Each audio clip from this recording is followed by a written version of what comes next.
அதுதாங்க இவர் யாருங்க இவர்கிட்ட நாங்கள் கூட்டணி கெஞ்சின்னு வராங்க. நாங்கள் தான் கெட் அவுட் சொல்லிட்டோமே.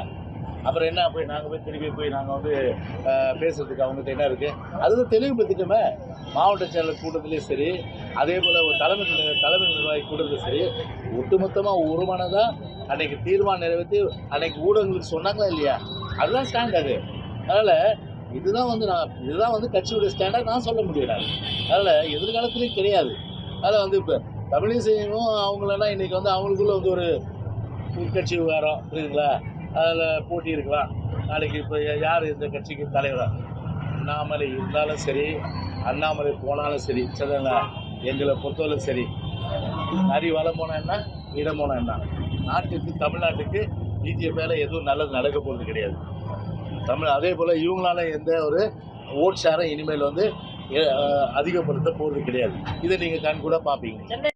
யாரு சசிகலா, ஓபிஎஸ் இருவருமே இல்லை, அதை வந்து ஒரு நம்முடைய துணை பொதுச்சாளர் வந்து தெளிவுபடுத்திருக்காரு. அது ஏற்கனவே வந்து கட்சியில் இருக்க முடிவு.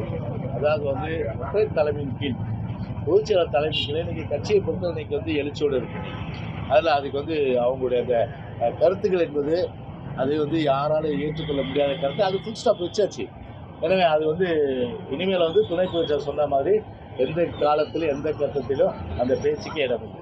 இல்லை, சென்னையில் வந்து பார்த்தீங்கன்னா 3 இடங்கள்ல அதிமுக வந்து கடுமையான வீழ்ச்சி வந்து சந்திச்சிருக்கு. அதே போல் தென் மாவட்டங்கள்லேயே உங்களுக்கான வாக்கு சதவீதம் ஏற்கனவே இந்த கருத்து கடுமையாக சரிஞ்சிருக்கிறத புள்ளி இடங்களில் பார்க்கணும். இதெல்லாம் எதிர்கொள்றதுக்கு ஒன்றா இணையணும் அப்படிங்கிறத வந்து சரியான கருத்தாக வந்து முன்வைக்கிறாங்க. இல்லை, நீங்கள் சொல்கிறது ஒரு இப்போ இவர் ஓபிஎஸ் என்ன இப்போ வந்து அந்தளவுக்கு வந்து ஓட்டு அள்ளி பூசிட்டாரா? இல்லை திரு டிடிவி வந்து ஓட்டு அள்ளி பூசிட்டாரா? இல்லை வந்து ஏற்கனவே டிடிவி வந்து தமிழ்நாடுக்குள்ளே வேட்பாளர் போட்டாங்க, ஒரு மிகப்பெரிய சக்தின்னு சொல்லி எஸ்டாப்ளிஷ் பண்ணிட்டாரா? அதனால் ஒரு பார்லிமெண்ட்டில் ஒரு அசம்பிளியில் பார்லிமெண்ட்டுக்கு ஒரு ஃபேக்டர் இருக்கும், அது ஈடுபட்டு இல்லையா? ஒரு டெல்லிக்கு இந்த அடிப்படையில் சட்டமன்றத்துக்கு வேறு மாதிரியான ஒரு அணுகுமுறை இருக்கும்.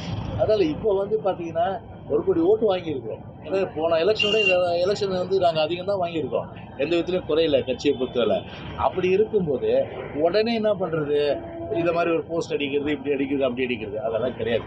அதனால் எங்களை பொறுத்தவரை ஏற்கனவே இருந்த நிலைப்பாட்டில் எந்த மாற்றமும் கிடையாது. அது ஒன்றிணைந்த இந்த பேச்சுக்கு இடமில்லை. கட்சியை பொறுத்தவரை இன்றைக்கி எழுச்சியாக இருக்குது. சரி, இந்த எழுச்சியோடு 2026 சட்டமன்ற தேர்தலை சந்திப்போம். மீண்டும் நம்முடைய பொன்மனச்செம்மல் புரட்சி தலைவர் எம்ஜிஆர் ஆட்சி, நம்முடைய புரட்சி தலைவர் அம்மாவுடைய ஆட்சி தமிழ்நாட்டில் மலரும். 21 சட்டமன்ற தேர்தலில் பாஜக தான் ஆட்சி அமைக்க போகுதுன்னு அழுத்த திருத்தமாக அண்ணாமலை சொல்றாரு. இலவு காத்த கிளி இல்லையா, அந்த மாதிரி தான் பார்த்துட்டே இருந்தது. அதெல்லாம் வேலைக்காது. அதான் சொல்கிறேன்னே, தமிழ்நாட்டில் வேலைக்காது. ஆல் இண்டியா லெவலில் இது பாலராமர் கோயில் கட்டின அயோத்தியிலேயே அங்கேயே உங்கள் வேட்பாளர் ஜெயிக்கல, அதை சுற்றி இருக்கிற இடத்துலையும் ஜெயிக்கல, அங்கே ஒரு பருப்பு வேலை. இங்கே வந்துருமா? இங்கே இதோ வந்து இப்போ இந்த சூழ்நிலையில் பார்த்தீங்கன்னா கொஞ்சம் ஓட்டு வாங்கினாங்க இல்லையா?